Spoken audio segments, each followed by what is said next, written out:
দেখে ওদের কি মেঘ সাজছে ওইদিকে এদিকে ওইদিকে মেঘ সাজছে মানে বৃষ্টি আসবে এখন বুলবুলিস কাটে বৃষ্টি পড়ছে ও এখন আপনাকে পড়তাম একটু মালটা গাছ আপু দেখ না আমার কাছে মালটা করে এখনো পাকেনি চলো তুইলো না আপু মালটা গুলো না এখনো পাকেনি বল চল যাই যদি দেখে সব মালটা গুলো একই রকম দেখতে দেখ আপু এখনো পাকেনি গো চলো যাই আর অন্যদিন আসি তুলে যাবো আপু খুঁজে দেখ তো দুই একটা পাইতেছে নাকি তাহলে আজকে আমরা খেতে পারবো না একটাও পাখিনি তুই ওইদিকে চলে আরে পাখিনি আসো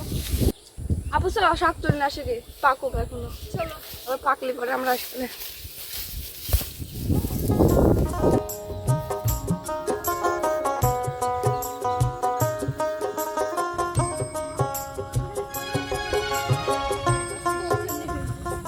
কাদা থাকলে পড়ে গেলাম এই জায়গায়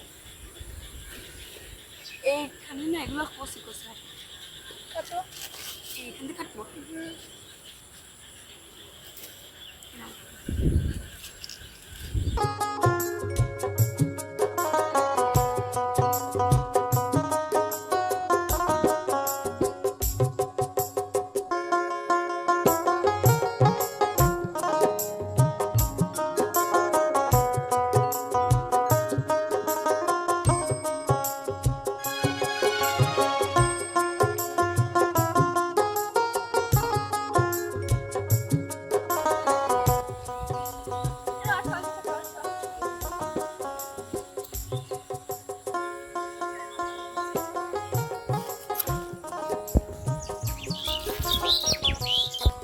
আপু তো আগে থাকার লাগছে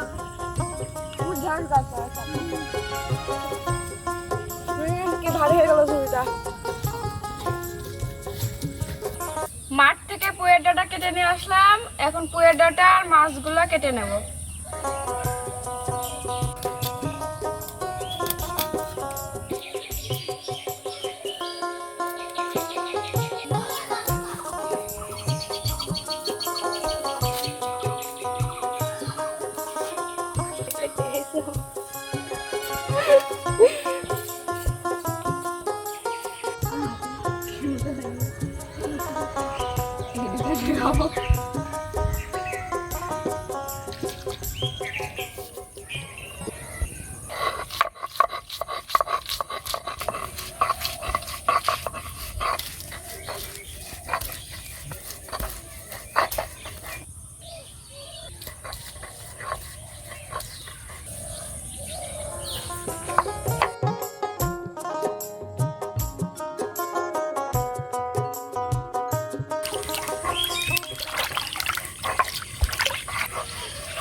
সবকিছু কেটে কুটে বেটে নিয়েছি এখন আমরা পুঁই শাক দিয়ে দেশি তেলাপিয়া মাছ রান্না করব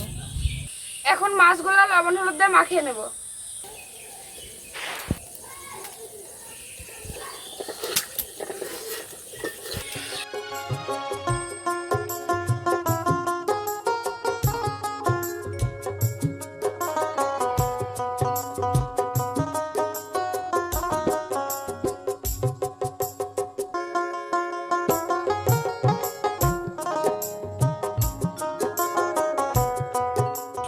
মাছ ভাজার জন্য এবার পরিমাণ মতো তেল দিয়ে দেব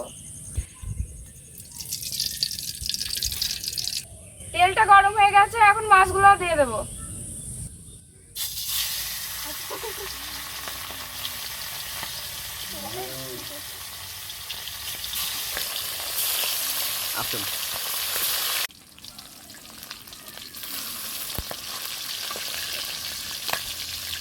মাছগুলো ভাজি হয়ে গেছে এখন তুলে নেব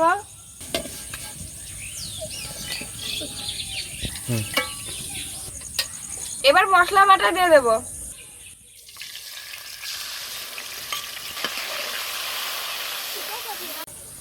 এবার ঝালের গুঁড়া ধনিয়া গুঁড়া হলুদের গুঁড়া লবণটা দিয়ে দেব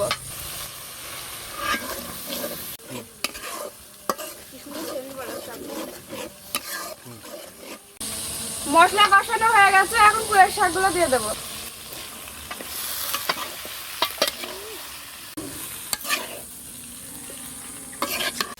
তরকারি কষানো হয়ে গেছে এখন পানি দিয়ে দেব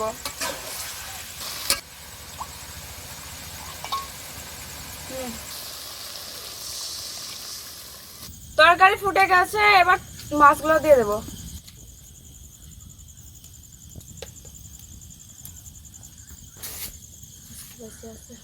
তরকারি হয়ে গেছে, এখন নামিয়ে নেব।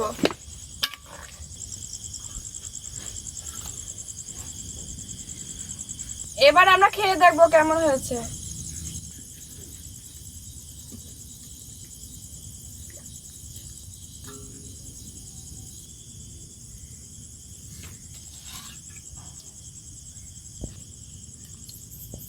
গরম।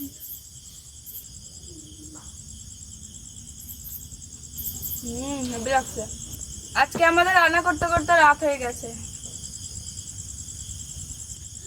আমাদের পুঁই শাক আর মাছ রান্নার ভিডিওটি যদি ভালো লাগে একটি লাইক করবেন, আর এতক্ষণ আমাদের ভিডিওটা দেখার জন্য আপনাদের ধন্যবাদ। আল্লাহ হাফেজ।